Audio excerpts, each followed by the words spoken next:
बहुत समय पहले की बात है। संबलपुर नाम के एक सुंदर से गांव में मोहन नाम का एक ईमानदार और मेहनती किसान रहता था। मोहन दिन रात खेत में मेहनत करता था, लेकिन फिर भी उसकी आमदनी बहुत कम थी। आज फिर जमींदार कम पैसे देगा। मेरी तो पिछली बार आधी मजदूरी ही काट ली थी। हम जितना मेहनत करते हैं उतना पैसा कभी नहीं मिलता। भगवान पर भरोसा रखो।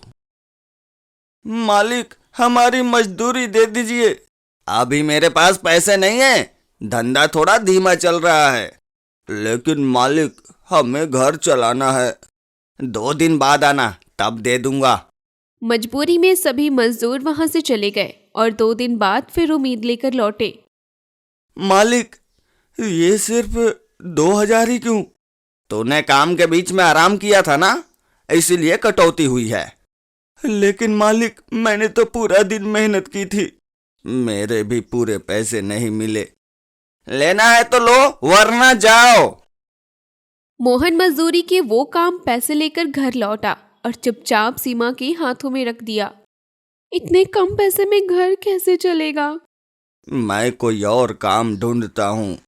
काम की तलाश में भटकते भटकते मोहन जंगल की तरफ निकल गया। तभी अचानक तेज बारिश शुरू हो गई। अरे, अब कहाँ जाऊं?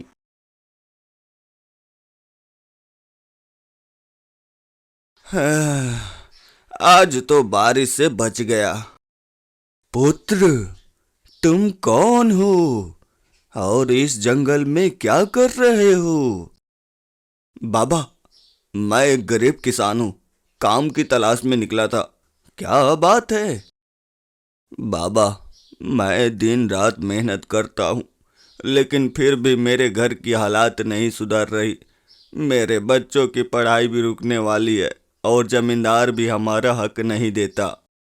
तुम्हारे शब्दों में सच्चाई है और तुम्हारी मेहनत में ईमानदारी। यह कोई साधारण मटका नहीं है। इसमें जो भी रखोगे वह बढ़ जाएगा। लेकिन ध्यान रखना पुत्र, इसका इस्तेमाल सिर्फ जरूरत के लिए करना, लालच के लिए नहीं। मैं वादा करता हूँ बाबा, मैं इसका सही उपयोग करूँगा। मटका लेकर मोहन अपने घर पहुंचा। उसके दिल में उम्मीद भी थी और थोड़ी चिंता भी। ये मटका कहाँ से लाए हैं आप? जंगल में एक साधु बाबा मिले थे, उन्होंने दिया है। मोहन ने सीमा को सारी बात बताई, लेकिन सीमा को अभी भी यकीन नहीं हो रहा था। क्या सच में ये मटका जादुई हो सकता है?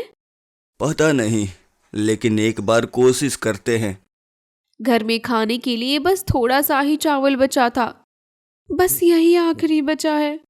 उम्मीद और डर के बीच मोहन ने वो चावल मटके में डाल दिया और कुछ ही पल के लिए सब कुछ शांत हो गया। और फिर अचानक चमत्कार हुआ। अब हमारे बच्चे भूखे नहीं रहेंगे। भगवान ने हमारी सुन ली। उस छोटे से चमत्कार ने उनके घर में उम्मीद की रोशनी लौटा दी। अगले दिन मोहन उस जादुई मटके की मदद से अनाज लेकर बाजार पहुंचा। भैया, चावल कितने का है? सही दाम में है, जितना चाहिए ले जाओ। मोहन का चावल सस्ता और अच्छा था, इसलिए देखते ही देखते उसके सारे अनाज बिक गए। इतना अच्छा चावल, वो भी इतने कम दाम में। पहली बार मोहन को उसकी मेहनत का सही फल मिला था। अब मैं अपने परिवार की हर जरूरत पूरी कर पाऊंगा। लेकिन किसी की खुशी किसी और को चुभने लगी थी। मोहन की तरक्की अब धनराज की जलन बन चुकी थी।